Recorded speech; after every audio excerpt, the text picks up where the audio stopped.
Pozdravljeni znova po desnem pasu. Danes je z mano kandidatka iz Ilirske Bistrice, Adriana Kocijančič. Lep pozdrav. Lep pozdrav.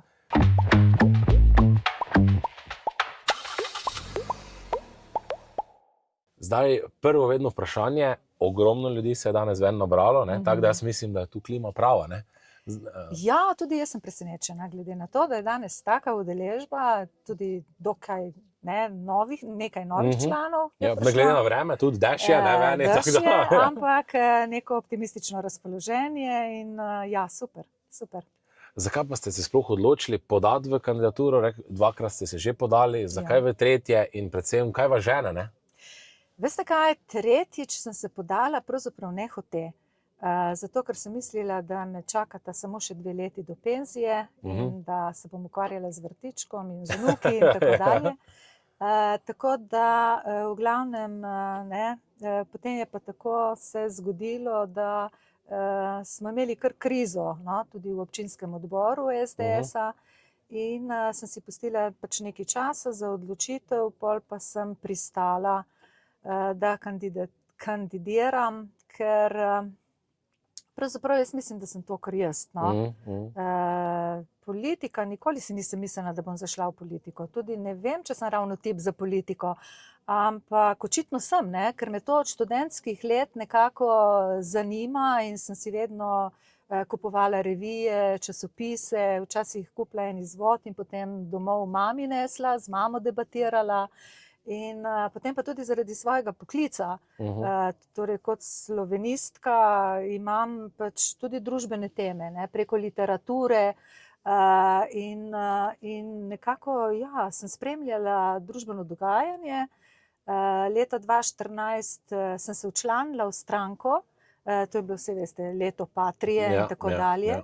Tako da se mi zdi, da sem tak tip, da reagiram prav na res kakšne take velike družbene zdrse, krivice.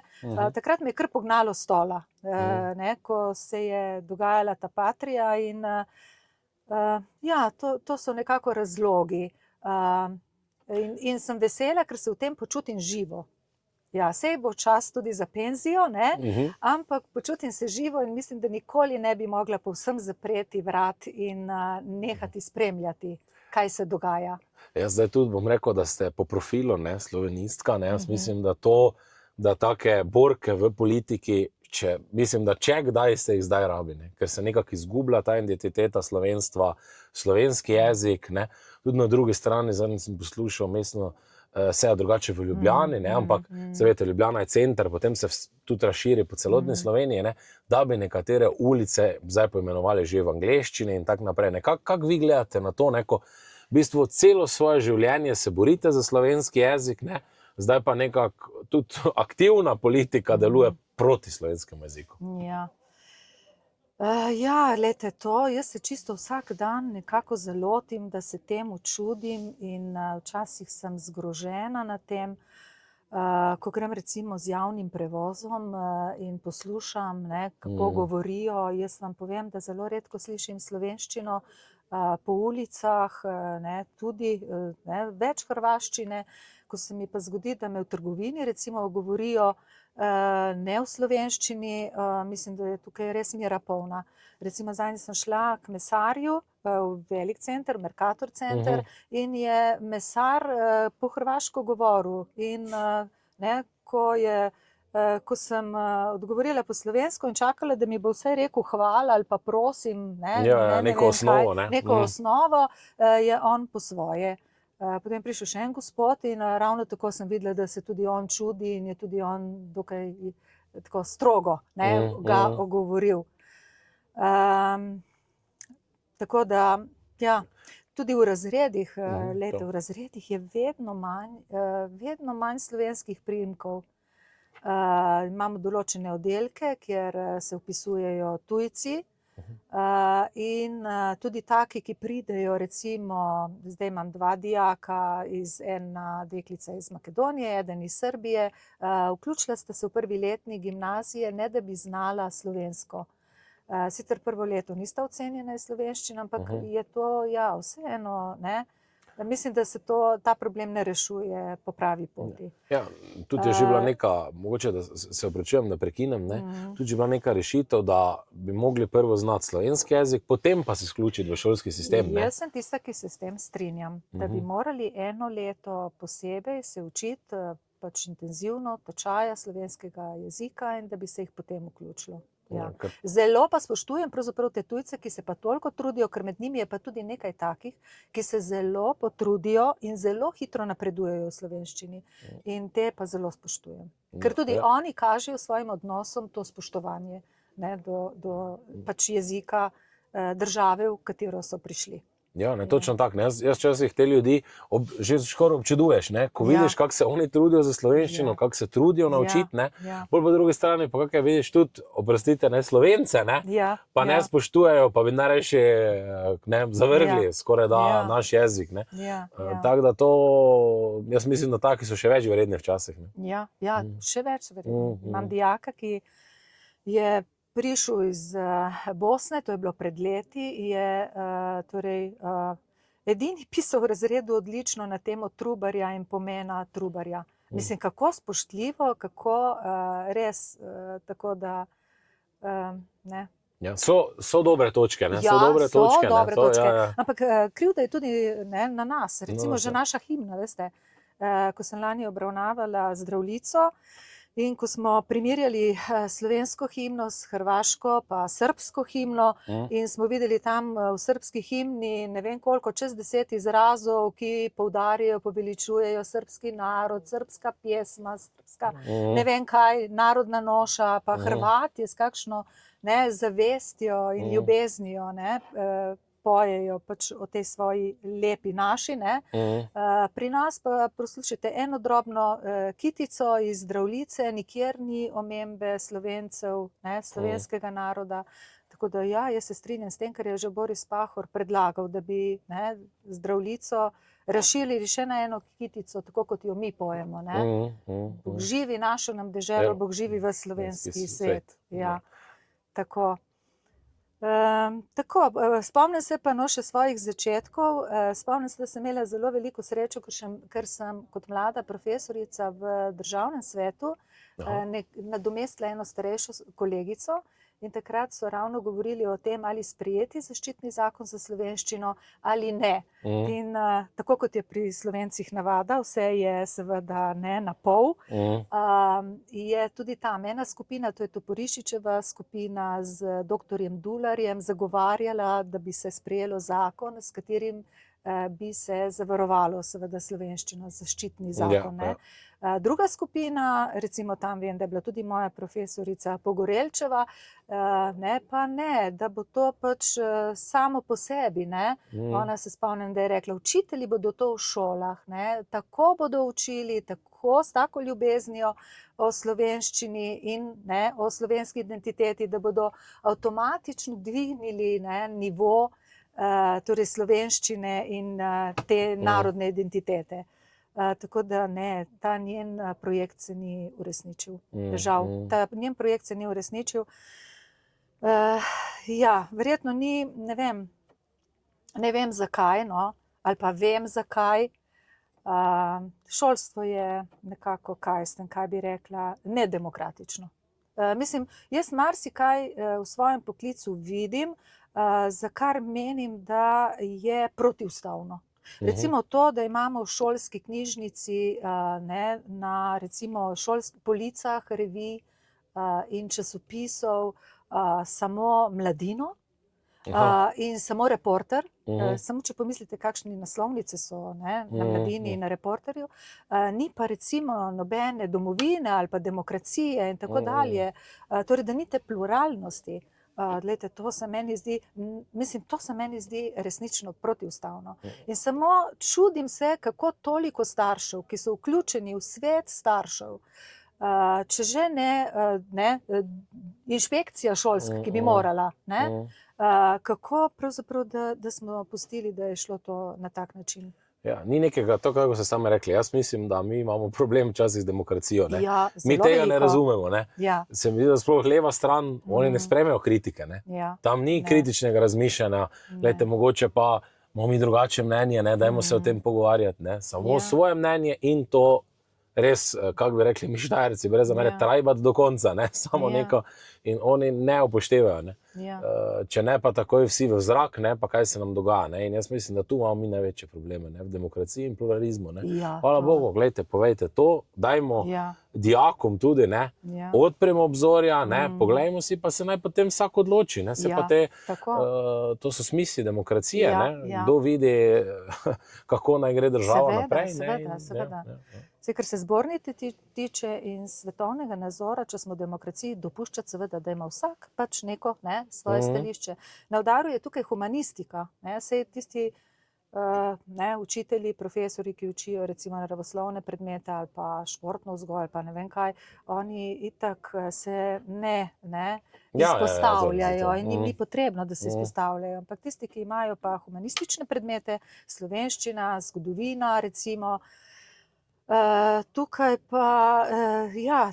pa bi bilo vse v redu, če bi na vrhu seveda bila država taka, da bi bila demokratična, ne.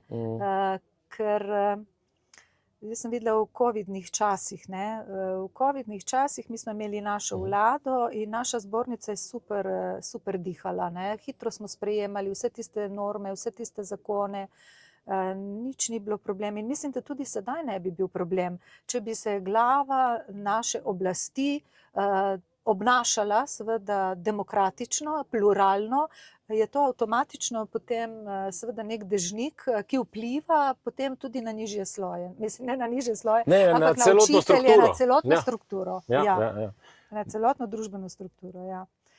Tako da nisem pristaš tistih, ki kritizirajo šolstvo in najprej kažejo s prstom na učitelje, ne. Pač učitelji smo takšni, kakršni smo, v zbornici je Gaussova krivulja, tako kot je povsod, je tudi v parlamentu, ampak mislim, tisti, ki pridobijo v današnjem stanju, so seveda tisti, ki nimajo ravno, ne, demokratičnih vsadkov v sebi.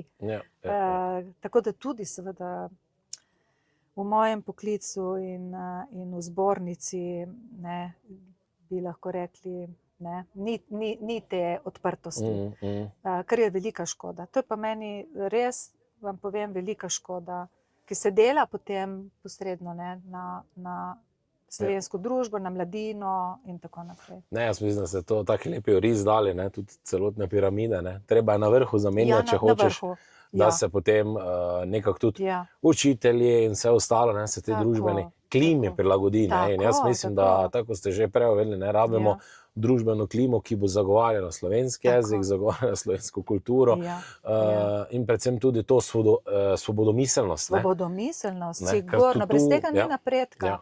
Odprte debate, tudi, ne, tako si jaz tudi zamišljam pouk. Odprte debate, ne da se bo kdo bal, kaj bo povedal in tako naprej, ne. In v takih okoliščinah lahko potem rasteš in se razvijaš.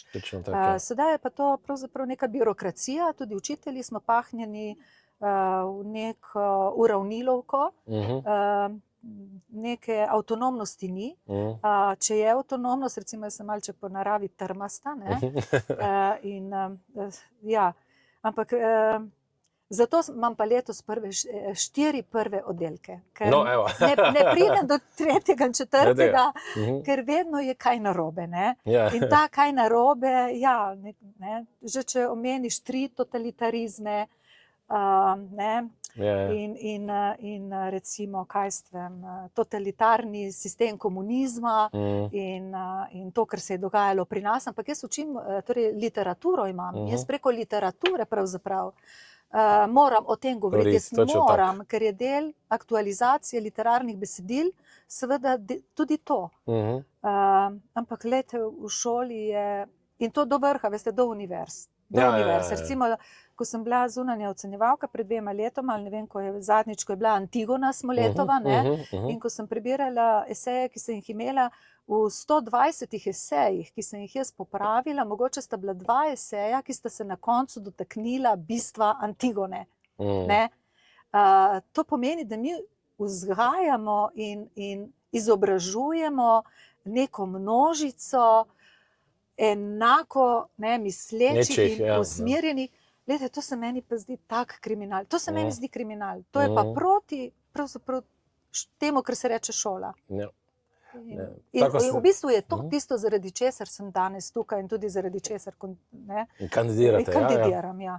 Ker se mi zdi, da se me to najbolj dotakne. Ne, lepo ste res povedali. Jaz tudi to pogrešam. No. Tudi pri naši Mariborski univerzi, ne, ki je rektor enkrat rekel, ne, smo mi podaljšana roka Graške, ne, sem mislil, pa čakajte malo, pa se vi zavedate, kaj vi govorite. Ne, univerze, šole so ravno prišle iz potrebe ljudstva, ne, in takrat se je to ustvarjalo. Ne, in ta svobodomiselnost, ne, napredek družbe mora biti. Ne, če tega ni, ne, če tega ne spusti, živimo si v nekem kalupu, ne, potem pa res pridemo samo do tega, da po domače filamo javni sektor, ne, ker pač tam neke ustvarjalnosti ni potrebne, ne. Zgubljamo pa ogromen delež, ne, ljudi, ne, ki bi ustvarjali, imeli podjetja, bili kulturno uspešni, sportno uspešni, v katerem koli spektru, ne, in te nam odhajajo v tujino. Ne, Ja, seveda. in to je groza. Ne. Ja, in to je groza. Tisti uspešni, ki so, Ja. ko jih vprašaš, jaz bi jih rada videla, ki je na humanistiki, ne? So kritični, so zelo opismenjeni in tako dalje, ampak ko jih vprašam, kaj boste šli pa študirati, ne? Pa rečejo medicino, ekonomijo, računalništvo. Tako da kdo bo ostal na humanistiki, ne, se sprašujem, no, kdo. Ja. Ja, točno tako, ne. Zdaj pa, da še mogoče dotaknemo malo lokalne teme, se pravi Ilirske Bistrice, ne. Kaj pa tu najbolj pogrešate? Mogoče ta decentralizacija Ljubljana, kaj pa je tu tisto glavni problem? Ja, veste kaj, sigurno je ta decentralizacija problem. Jaz nisem sedaj zadnja 4 leta bila v občinskem svetu, sem tako malo bolj oddaleč spremljala, ampak bila sem pa prej in to 2 mandata. In veste kaj, ko je bila naša vlada na oblasti, je Ilirska Bistrica največ pridobila. Prej sem vprašala bivšega župana, gospoda Rojca, ne, je rekel, 100 milijonov evrov in več je naša občina dobila pod vlado, ki jo je vodil Janez Janša. Sej ni skrivnost, ne, oba, gospoda Rojc starejši in Rojc mlajši, nista bila, ne, člana naše stranke, ampak sta ravno zaradi tega, ker sta videla in jima je dosti za naš kraj, seveda spoznala, da ne, pač tako ne bo šlo, no, in sta se odločila potem za Slovensko demokratsko stranko. Tako da jaz mislim, če bo naša vlada na oblasti, da se bodo tukaj peljali projekti, ki so ostali pred 4 leti, ne, in se niso izpeljali.